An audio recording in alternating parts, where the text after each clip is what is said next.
للہ رب العالمین والعاقبۃ للمتقین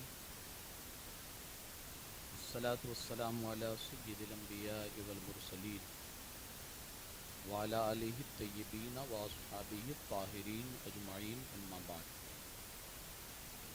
اعوذ باللہ من الشیطان الرجیم بسم اللہ الرحمن الرحیم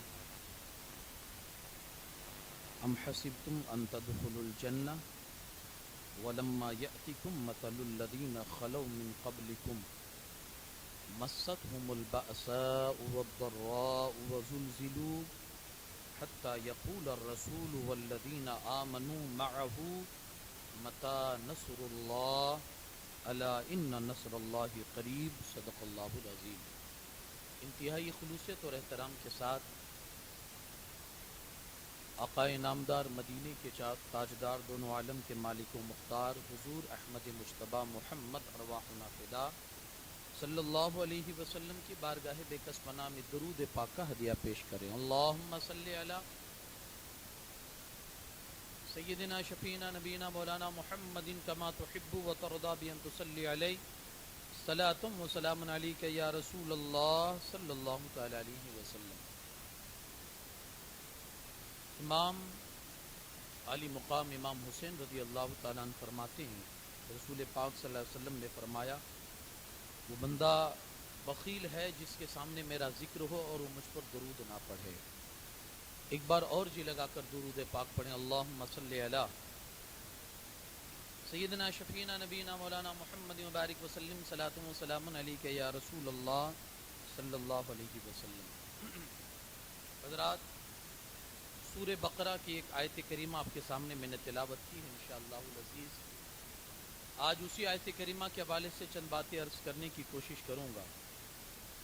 اللہ کریم ارشاد فرماتا ہے ام حسبتم ان تدخلوا الجنہ ولما یأتکم مثل الذین خلوا من قبلکم مستهم البأساء والضراء وزلزلوا حتى يقول الرسول والذین آمنوا معه متى نصر اللہ۔ بڑی توجہ کے ساتھ آج کی گفتگو آپ سنیے گا اور یہ گفتگو کے بعد پھر اپنے زندگی کے اندر آپ خود جائزہ لیجئے گا کہ ہم کس پلیٹ فارم پر کھڑے ہیں اور ہم کہاں ہیں۔ قرآن مجید کہتا ہے کیا سمجھتے ہو تم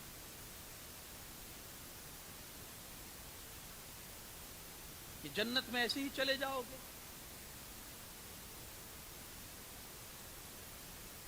حالانکہ ابھی تم لوگوں پر وہ وقت نہیں آیا جو تم سے پہلے لوگوں پر آیا تھا۔ کیا سمجھتے ہو ایسے ہی چلے جاؤ گے جنت میں؟ حالانکہ ابھی تم نے وہ منظر دیکھے ہی نہیں ہیں جو اگلی قوموں نے منظر دیکھے تھے۔ وہ کون سے منظر تھے جو اگلی قوموں نے دیکھے تھے؟ قرآن کہتا ہے سختی، زلزلے، انہیں جھنجھوڑ دیا گیا، ان پر جو مشکلات اور مصائب کے جو بادر آئے جو دوسری قوموں نے دیکھا، ابھی تو وہ تم پر آئے ہی نہیں ہے اور تم کہہ رہے ہو کہ ڈائریکٹ جنت میں چلے جائیں گے۔ ایسی مشکلات اور ایسی مصیبتیں اس قوموں پر آئی کہ قوم تو قوم اس زمانے کے نبی کہہ اٹھے اللہ تیری مدد کب آئے گی؟ اب اللہ تیری مدد کب آئے گی؟ رسول جو ہوتا ہے وہ صابر ہوتا ہے، نبی کی ذات جو ہوتی ہے، انبیاء اور مرسلین جو ہوتے ہیں وہ صابرین میں سے ہوتے ہیں۔ ان پر اتنی تکلیفیں آتی ہیں وہ صبر کرتے ہیں، لیکن صبر کا پیمانہ ان کا بھی لبریز ہو گیا۔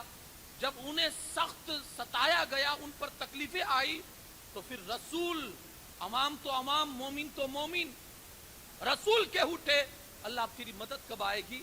اب یہ ان کی تکلیفیں برداشت نہیں ہو رہی ہے، تو پھر اللہ کا کلام کہتا ہے اب جب تم نے تکلیفیں اٹھا لی اب خوش ہو جاؤ، اللہ کی مدد ان قریب تمہارے قریب ہے اور وہ تمہیں مدد پہنچائے گا۔ یہ آیت کریمہ پہلے اس کا آپ شان نزول سماعت کریں تو پورا منظر آپ کو سمجھ میں آ جائے گا۔ غزوہ احزاب کے موقع پر یہ آیت کریمہ نازل ہوئی جب مسلمان سخت تکلیف کا سامنا کر رہے تھے۔